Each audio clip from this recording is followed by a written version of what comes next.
नमस्कार बंधुरा आशा करी सबाई खूब भालो आछेन। सोनालीर घरकन्नाते आपनादेरके स्वागत जानाई। बंधुरा बर्षाकाल मानेई खिचुड़िर मौसुम और आमरा कम बेशी प्रत्येकेई खिचुड़ि खेते किन्तु खूबई भालोबासी, ता सेटा निरामिष होक बा आमिष होक। आज आमी हाजिर हयेछि एकटा मांसेर खिचुड़िर रेसिपि निये। आज तैरि करे देखाबो चिकेन खिचुड़िर रेसिपि। भिडियोटी शेष पर्यन्त देखार जन्य आपनादेर काछे अनुरोध रइलो। तो चलुन शुरू करा जाक आजकेर रेसिपि। चिकेन खिचुड़ि तैरि करार जन्य एकटा पात्रेर मध्ये निये निচ্ছি 2 बाटी चाल।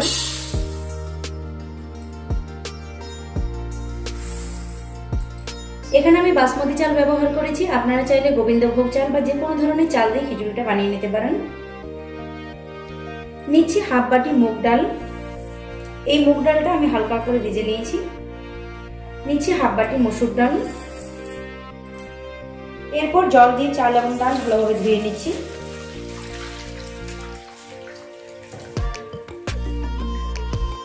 तीन चार बार जल पाल्टे खूब भालोभाबे चाल एबं डाल में धुए निয়েছি। এরপর পরিমাণ মতো জল দিয়ে এই ডাল এবং চাল ভিজিয়ে রাখছি 1 ঘন্টার মতো।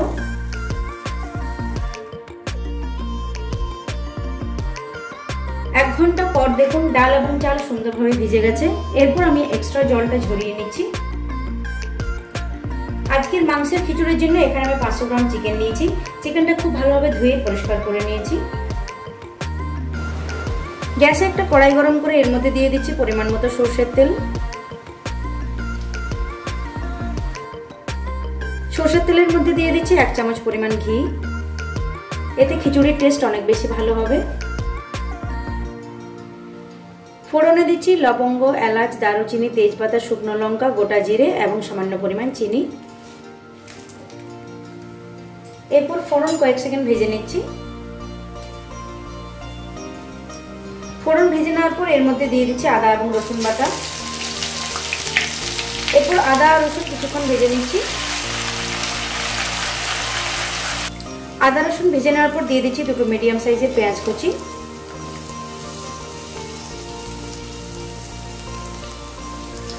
এরপর পেঁয়াজ বাদামি করে ভেজে নেব। পেঁয়াজ বাদামি করে ভেজে নিয়েছি। এখন এর মধ্যে দিয়ে দিচ্ছি একটা মিডিয়াম সাইজের টমেটো কুচি। 2 থেকে 3 মিনিট নাড়াচাড়া করে টমেটো হালকা নরম করে নিচ্ছি। 2 মিনিট নাড়াচাড়া করার পর টমেটো অনেকটাই নরম হয়ে গেছে। এখন এর মধ্যে মিশিয়ে নিচ্ছি গুঁড়ো মশলা। এখানে নিয়েছি 1.5 চামচ ধনে গুঁড়ো, 1 চামচ জিরে গুঁড়ো, নিয়েছি পরিমাণ মতো লবণ, হাফ চামচ লঙ্কার গুঁড়ো, 1 চামচ নিয়েছি হলুদ গুঁড়ো। এরপর মশলা খুব ভালোভাবে মিশিয়ে বেশ কিছুক্ষণ ধরে কষে নিচ্ছি।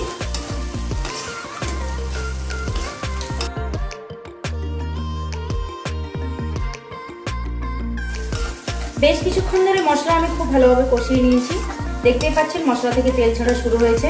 এখন এর মধ্যে দিয়ে দিচ্ছি চিকেন। এরপর মশলার সাথে চিকেন বেশ কিছুক্ষণ ধরে কষিয়ে নিচ্ছি। 5-7 মিনিট সময় ধরে চিকেন খুব ভালোভাবে কষিয়ে নিয়েছি। এরপর গ্যাসের ফ্লেমটা আমি লোতে করে দিয়ে ঢাকা দিয়ে রান্না করে নিচ্ছি 10 মিনিটের মতো। 10 মিনিট পর ঢাকনাটা খুলে নিচ্ছি। একবার ভালোভাবে নাড়াচাড়া করে নিচ্ছি। দেখুন চিকেন অনেকটাই সেদ্ধ হয়ে গেছে। এরপর ভিজিয়ে রাখা চাল এবং ডাল এর মধ্যে দিয়ে দিচ্ছি। এরপর মাংসের সাথে চাল এবং ডাল আমি কিছুক্ষণ ধরে কষিয়ে নিচ্ছি।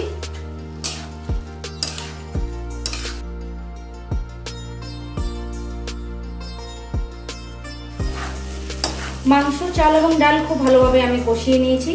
এরপর এখানে দিয়ে দিচ্ছি পরিমাণ মতো জল। চাল এবং ডাল মিশিয়ে আমি 3 বাটি নিয়েছিলাম, তাই এখানে 6 বাটি জল আমি ব্যবহার করছি।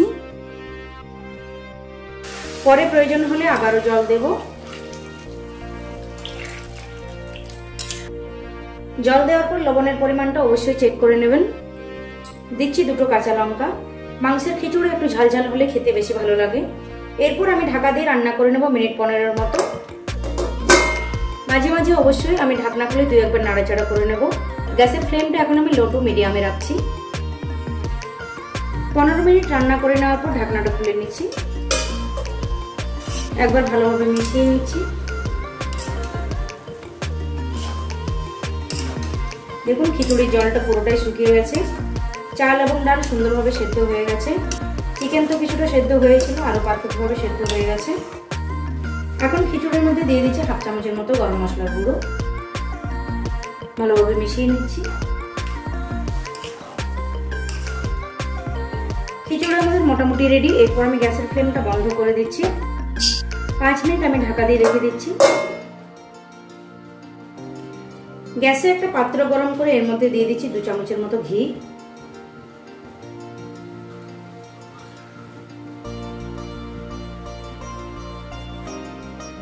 ঘিয়ের মধ্যে দিচ্ছি আদা কুচি এবং রসুন কুচি, সামান্য পরিমাণ হিং, গোটা জিরে। এই উপকরণগুলো ভেজে নিচ্ছি। উপকরণগুলো ভেজে নেওয়ার পর গ্যাসের ফ্লেমটা বন্ধ করে দিচ্ছি। গ্যাসের ফ্লেম বন্ধ করার পর এর মধ্যে দিয়ে দিচ্ছি 1/2 চামচ কাশ্মীরি লঙ্কার গুঁড়ো। ভালোভাবে মিশিয়ে নিচ্ছি। এরপর তৈরি করা এই তড়কা আমি খিচুড়ির মধ্যে দিয়ে দিচ্ছি।